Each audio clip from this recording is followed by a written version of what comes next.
आज मैं आपको सुना रहा हूं एक खास कहानी, बर्थडे गिफ्ट, जिसे लिखा है मेरी मंडली की सदस्य लकी राजीव ने। लकी पुणे में रहती हैं, कानपुर में पैदा हुई, वहीं पली बढ़ी, भरतनाट्यम डांसर हैं, पेंटिंग स्केचिंग करती हैं, ये सब उनके शौक हैं। शाम ढलने को थी। सूरज एक बार फिर अपना सामान बांधकर चलने की तैयारी में था, बिना ये सोचे कि कैसे रहेंगे लोग अंधेरे में। मैं अपने बेड पर लेटा हुआ खिड़की से बाहर आसमान की ओर देखता हुआ अपने ख्यालों में गुम था। दिन का शुरू होना और ख़त्म हो जाना, या यूं कहें कि सूरज का आना और रोकने की लाख कोशिशों के बावजूद आसमान काला करके चुपचाप चले जाना, जैसे वो एक मेहमान हो। सूरज ही क्यों, वो सब कुछ जो मुझे अच्छा लगा वो मेहमान की तरह ही चला गया। मैंने गले में कुछ अटकता हुआ महसूस किया। इसी तरह माँ भी तो 6 साल पहले चली गई थी मुझे छोड़कर, इसी आसमान में। इस उदास शाम में मैं एल्बम खोलकर माँ की फोटो देख रहा था। मुड़े हुए सर वाला मैं और मुझे कसकर चिपकाए हुए माँ। पहली बार स्कूल जाते समय रोता हुआ मैं और बिल्कुल मेरी तरह रुआसी माँ, या फिर वो फोटो जो मेरी फेवरेट थी, चॉकलेट से सना हुआ बंदर जैसा मेरा मुंह और मुझे देखकर हंसती हुई मेरी माँ। बस इससे ज्यादा मैं देख नहीं पाया, आंखें भर आई थीं। ऐसे कोई जाता है क्या 10 साल के बच्चे को छोड़कर? आकाश बाबा, 2 वक्त मिल रहे हैं, इस समय ना लेटिए, अच्छा नहीं मानते। कमरे के सन्नाटे में रामदीन काका की आवाज कुछ इस तरह आई जैसे मैं अंधेरे कुएं में गिरने ही वाला था और किसी ने मुझे थाम लिया हो। हाँ काका, बस उठ ही रहा हूं, एक कप कॉफी ला दीजिए प्लीज। मैं उठते हुए बोला। आकाश बाबा, एक सैंडविच भी ला रहा हूं। आपने आज स्कूल से आके भी कुछ नहीं खाया? बच्चों को पढ़ाने भी तो जाना है ना। काका बिना मेरा जवाब सुने चले गए थे। मैंने एक लंबी सांस लेते हुए अपनी आंखों पर हथेलियां फिराई। बच्चों का नाम सुनते ही जैसे मेरी थकान उतरने लगी थी। छोटे बच्चे, कच्चे घरों में रहने वाले ये बच्चे ही तो हैं जिनके साथ रहकर मन हल्का होने लगता है, वरना कभी कभी कितना खाली महसूस होने लगता है, जैसे आज हो रहा था। आज सबके पेरेंट्स आए थे स्कूल। एक इवेंट था 11th क्लास के बच्चों और पेरेंट्स का। क्यों रखते हैं कॉलेज वाले ये सब इवेंट्स? जिनके पेरेंट्स नहीं आए उन स्टूडेंट्स के ऊपर क्या बीतती होगी, ये कभी सोचा है किसी ने? मैंने बार बार आंखों पर छींटे मारे। ऐसा लग रहा था जैसे मेरे चेहरे पर सारे दोस्तों के सवाल चिपक गए थे। आकाश, तुम्हारे पापा क्यों नहीं आए? और मेरा बार बार बोला गया वही झूठ जैसे मुझे रट गया था। अरे यार, पापा का बहुत मन था, लेकिन यूएस से ना क्लाइंट्स आए हैं, उनकी बिजनेस मीटिंग थी। ऐसे मौकों पर बड़ी सफाई से झूठ बोलकर मैं लोगों के सवालों से तो बच जाता था, लेकिन मेरे अपने सवाल मेरे इर्द गिर्द घूमते रहते थे। क्या पापा के लिए उनका बिजनेस, उनका काम ही सब कुछ है? मेरे लिए उनके पास समय क्यों नहीं होता? और मेरे इन सवालों के जवाब कौन देगा? सूरज निकलते ही अंधेरा मिट जाता है, ये तो सच है ही, लेकिन उन दियों का भी जिक्र जरूरी है ना, जो रोशनी बिखेर कर रास्ता दिखा जाते हैं। मेरे सामने बैठे छोटे छोटे बच्चे दिए जैसे ही तो थे मेरे लिए, जिनको देखते ही मेरी दुनिया रोशन हो जाती थी। नीली चेक की शर्ट और काली निकर वाला ढोलू, गुलाबी फीते से कसकर चोटी बांधी हुई छुटकी, बार बार नीचे खिसकते पैजामे को कोहनी से दबाकर रखने वाला सलीम, या फिर पढ़ाई से ज्यादा मेरे लाए बिस्किट के पैकेट पर नजर गड़ाए रखने वाला श्याम। मुझे इन सब से मिले बिना एक दिन भी चैन नहीं आता था। मेरी सोसाइटी का एक्टिविटी हॉल शाम को इस समय खाली ही रहता था, जिसको मैंने इस समय इस क्लास के लिए बुक कर लिया था। न कोई शोर, न रोक टोक, बस मैं और बच्चे। चलो फटाफट नोटबुक खोलो, सबने होमवर्क किया है ना? तुम ढोलू के साथ आई हो क्या? ढोलू के बगल में बैठी बच्ची को मैंने बुलाया। ढोलू उसको कोहनी मारकर कहता जा रहा था, अरे जाना, भैया बुला रहे हैं, जाती क्यों नहीं? बच्ची चटाई पर उंगली फिराती हुई सहमी सी बैठी थी। मैंने हाथ के इशारे से उसको फिर बुलाया। वो झिझकती हुई मेरे सामने आकर चुपचाप खड़ी हो गई। मुश्किल से 6-7 साल की बच्ची, पैर तक लटकती फ्रॉक, सूखा हुआ चेहरा और चेहरे पर उदासी भरी मासूमियत। क्या नाम है बेटा? मैंने प्यार से पूछा। टिप्पी, धीमे से जवाब आया। टिप्पी? ढोलू, इसका नाम टिप्पी है? मैंने रजिस्टर में लिखने के पहले पक्का करना चाहा। भैया पहले दीप्ति था, बुलाते बुलाते टिप्पी हो गया। गोलू ये गूढ़ रहस्य बताते हुए फिस से हंस दिया। मैंने आंखें दिखाकर चुप रहने का इशारा किया। अच्छा दीप्ति, अब तुम हर दिन आना क्लास में, और कल नाखून काट के आना, ठीक है? मैंने मुस्कुराते हुए उसका कंधा थपथपाया। उसका डर जा रहा था, लेकिन कुछ था जो अभी भी बाकी था। जाओ दीप्ति, अपनी जगह जाके बैठ जाओ। कल तुम्हारे लिए भी नोटबुक और पेंसिल लेके आऊंगा। दीप्ति बिना अपनी जगह गए टुकुर टुकुर मुझे ताकती रही। क्या हुआ? मैंने घुटनों पर झुकते हुए पूछा। उसकी नन्ही आंखों में तारों की एक झालर टिमटिमा गई। सारे बच्चों की ओर देखकर उसने ये पक्का किया कि कोई सुन तो नहीं रहा। फिर मेरे पास आकर फुसफुसाते हुए बोली, भैया मुझे रंग भी चाहिए। मुझे एकदम से हंसी आ गई, लेकिन अगले ही पल दिल में कुछ चुप भी गया। इन बच्चों के लिए ये सब सामान, रंग, पेंसिल, कलर बुक, कितनी बड़ी बातें हैं जो बाकी बच्चों के पास बेहिसाब भरी रहती हैं। शायद मुझे तभी तो अच्छा लगता है इनके लिए कुछ करना, सामान लाना। लेकिन पापा, कितनी तकलीफ है पापा को इस बात से भी। पिछले हफ्ते कही गई उनकी बात कानों में गूंजने लगी। सिन्हा का लड़का आईआईटी की कोचिंग में एडमिशन ले रहा है। तुमने क्या सोचा है? कुछ खास करना है या इन्हीं झुग्गी बस्ती के बच्चों में जिंदगी बर्बाद करनी है? मेरा मन उदास हो गया, बहुत उदास। दिल के बारे में कभी एक बात सुनी थी, वो कभी बूढ़ा नहीं होता। मेरी सोच इससे अलग थी। मेरे हिसाब से दिल कभी बड़ा ही नहीं होता, हमेशा एक छोटा सा बच्चा होता है जो प्यार पाना चाहता है, रूठना चाहता है कि कोई उसको मनाए, उसके नखरे उठाए। मेरा दिल भी तो यही चाहता था, एक छोटे बच्चे की तरह पापा मुझे प्यार करें, बातें करें, हम घूमें फिरें। वो छोटे छोटे पल जो बच्चों को बिन मांगे मिलते हैं, मेरे लिए सपने जैसे क्यों हैं? ऐसा नहीं कि पापा मेरे लिए कभी कुछ करते नहीं या कुछ सोचते नहीं। किसी सामान की कमी नहीं रखी उन्होंने। बचपन में खिलौनों से घर भरा रहा और अब गैजेट से। तू तो लकी है यार आकाश, मार्केट में कोई नया गैजेट आया नहीं कि अगले दिन तेरे घर आ जाता है। और हमारी हालत देखो। दोस्तों को लगता था कि मुझे किसी बात की कोई कमी नहीं है, लेकिन मेरा मन क्या ढूंढता था ये मैं ही जानता था। मैं भी तो और बच्चों की तरह पापा के साथ क्रिकेट खेलना चाहता था, उनके साथ बैठकर मैच देखते समय शर्त लगाना चाहता था। हर जगह ड्राइवर के साथ जाने के बजाय मैं पापा के साथ कहीं जाना चाहता था, कहीं भी, जैसे और घरों में होता है। मूवी, रेस्टोरेंट, मंदिर, ये सब बातें इतनी बड़ी थीं क्या जो हो ही नहीं सकती थीं। मुझे लगता था धीरे धीरे मैं पापा के करीब आता जाऊंगा, लेकिन यहाँ तो गाड़ी उल्टी चल रही थी। हमारे बीच की दूरी बढ़ती जा रही थी और जब मैं उस एनजीओ में शामिल हुआ तो ये फासला और बढ़ गया था। पापा उस शाम कितना चिल्लाए थे, कुछ सुनने को तैयार नहीं थे। ये क्या नया शौक है आकाश? ड्राइवर बता रहा था कि तुम आजकल किसी एनजीओ में काम करने लगे हो। बस पढ़ाई पूरी हो गई 10th पास करके।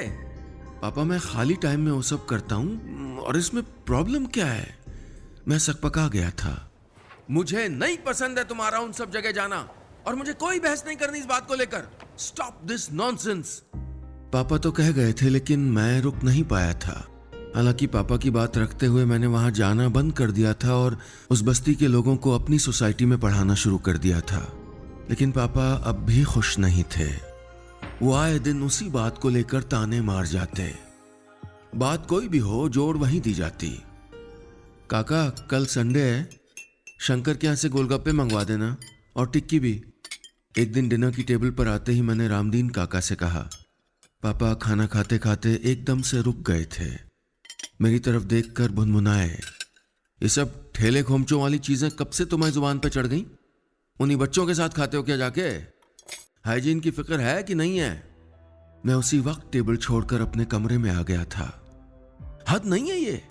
क्या वो लोग इंसान नहीं हैं? गुस्से से मेरी मुट्ठियां भिज रही थीं और आंसू रोकते हुए आंखें लाल हो रही थीं। मां को इस वक्त होना चाहिए था। मां क्यों नहीं है मेरे पास? उस दिन रामदीन काका मुझे कहीं नहीं दिखाई दे रहे थे। पूरे घर में उनको ढूंढते ढूंढते मैं अपने रो हाउस के पीछे बने उनके कमरे में पहुंच चुका था। काका बिस्तर पर गुड़े मुड़े लेटे हुए थे। मैंने उनका माथा छुआ। काका, आपको तो बुखार है, उठिए पहले डॉक्टर के यहाँ चलते हैं, मैंने काका को देखते ही कहा। उन्होंने हाथ के इशारे से मुझे रोका और दवाओं का पैकेट दिखाते हुए बोले, अरे ज़रूरत नहीं आकाश बाबा, देखिए दवाएं ले आया था कल ही। काका की आंखें भीगी हुई थीं। मैं समझ नहीं पा रहा था कि वो इस तरह दुखी क्यों थे। क्या हुआ काका, ठीक नहीं लग रहा है? मैंने परेशान होकर पूछा। काका के झुर्रीदार चेहरे पर 2 बूंदें आंसुओं की टपक पड़ी। कुछ नहीं आकाश बाबा, आपको देखकर बहू की याद आ जाती है, वो भी बहुत चिंता करती थी सबकी। पता नहीं बुखार का असर था या कुछ और, काका की आंखें डबडबाई जा रही थीं। मैंने इस तरह कभी काका के मुंह से माँ का जिक्र नहीं सुना था। मैं उनको एकटक देखता जा रहा था। जब हमारा कोई अपना दूर चला जाए तो उसकी बात करने वाला भी हमें अपना ही लगता है। मैंने काका की गर्म हथेली पर अपना हाथ रखा। और कुछ बताओ ना काका, माँ के बारे में। कमरे को अचानक उदासी ने गिरफ्त में ले लिया था। काका चुप थे, वो कुछ कहना नहीं चाह रहे थे और शायद कह भी नहीं पा रहे थे। वो मेरा हाथ थपथपाकर धीरे से बोले, बहू जी को सबकी फिक्र रहती थी, हमारी, माली की, ड्राइवर की, हमारे बच्चों की, सबको खूब सामान देती थी। आपके जन्मदिन पर तो पूरी बस्ती में खाना बंटवाती थी। राम जी भी ना ऐसे लोगों को जल्दी बुला लेते हैं। काका के साथ मेरी भी आंखें भरने लगी थीं। पापा उनके साथ ठीक से थे ना? मैं आधे अधूरे शब्दों में अपनी बात पूछ चुका था। काका ने हाँ में सर हिलाया। साहब के लिए मन खराब ना करिए आप, साहब बहुत अच्छे हैं। बहू जी के जाने के बाद अकेले रह गए ना तो गुस्सा बढ़ गया। मैं काका को लिटाकर वहां से चला आया। काका से बात होने के बाद मेरा मन थोड़ा शांत हो गया था। पापा के अकेलेपन की तरफ पहली बार मेरा ध्यान गया था। वो भी तो मेरी तरह माँ को मिस करते होंगे। यही सब सोचता हुआ मैं अपने कमरे में घुसा ही था कि पापा ने एक कागज मेरे सामने पटक दिया। ये क्या है पापा? मैंने चौंक कर पूछा। पापा बहुत गुस्से में दिख रहे थे। ये सोसाइटी की तरफ से नोटिस आया कि तुम एक्टिविटी हॉल का किसी और काम के लिए यूज नहीं कर सकते हो। मेंबर्स को ऑब्जेक्शन है और बात सही भी है। वो हॉल सोसाइटी के बच्चों की एक्टिविटी के लिए है, न कि उस बस्ती के बच्चों के लिए। पापा गुस्से से मुझे घूरते हुए कमरे से बाहर चले गए। मैं संभलते संभलते एक बार फिर टूटने लगा था।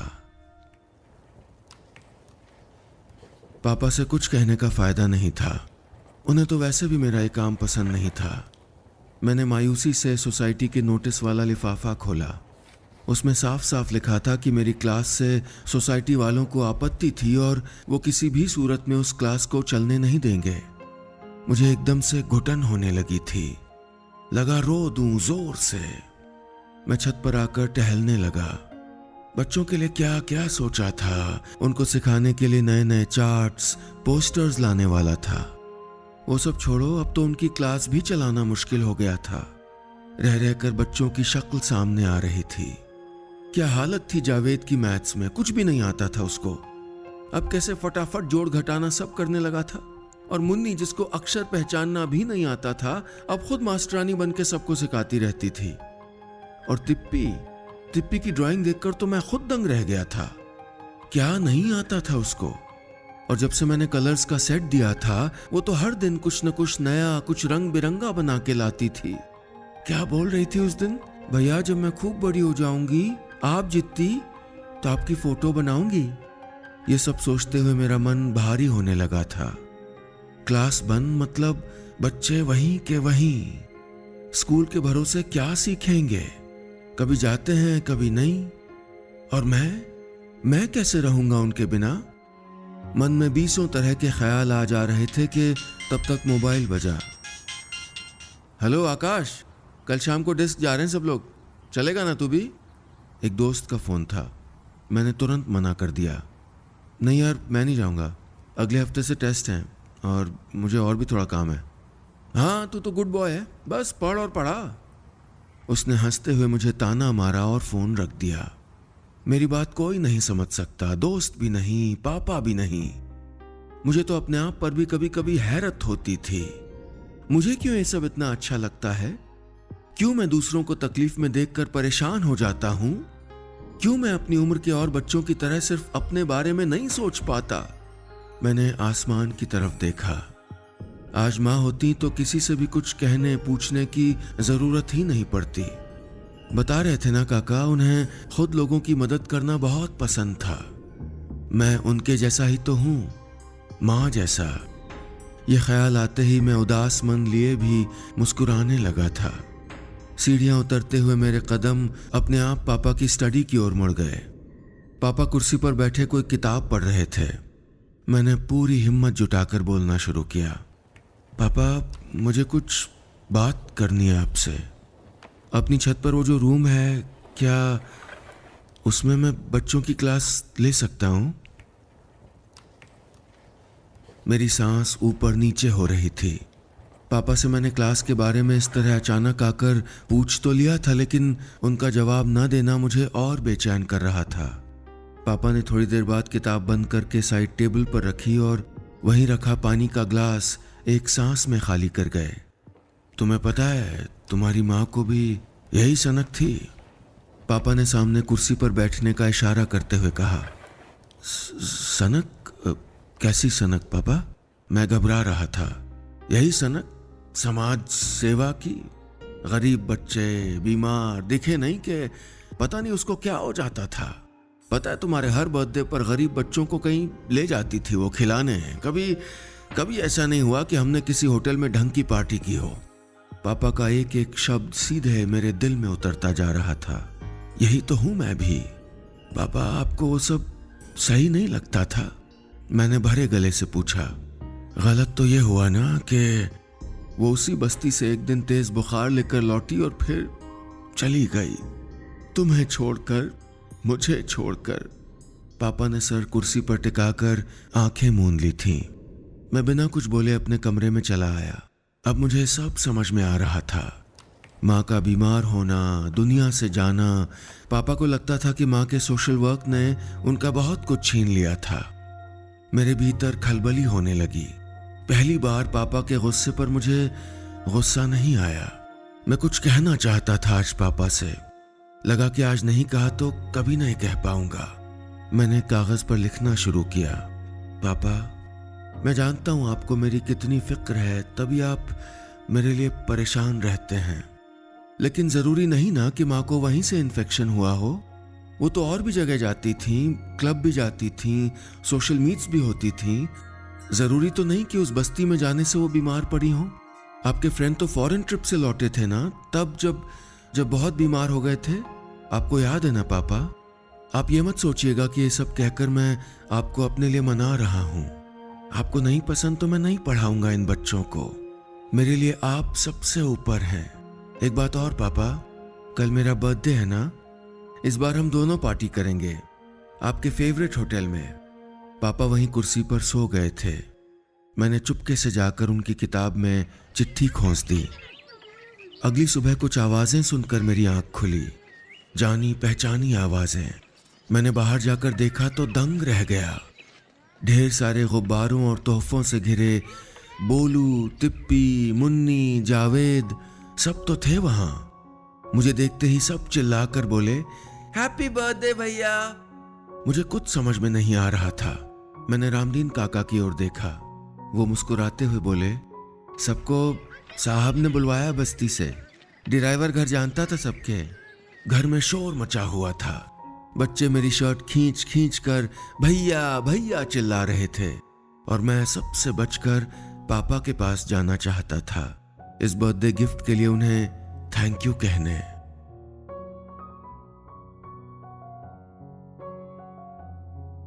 बस इतनी सी थी ये कहानी।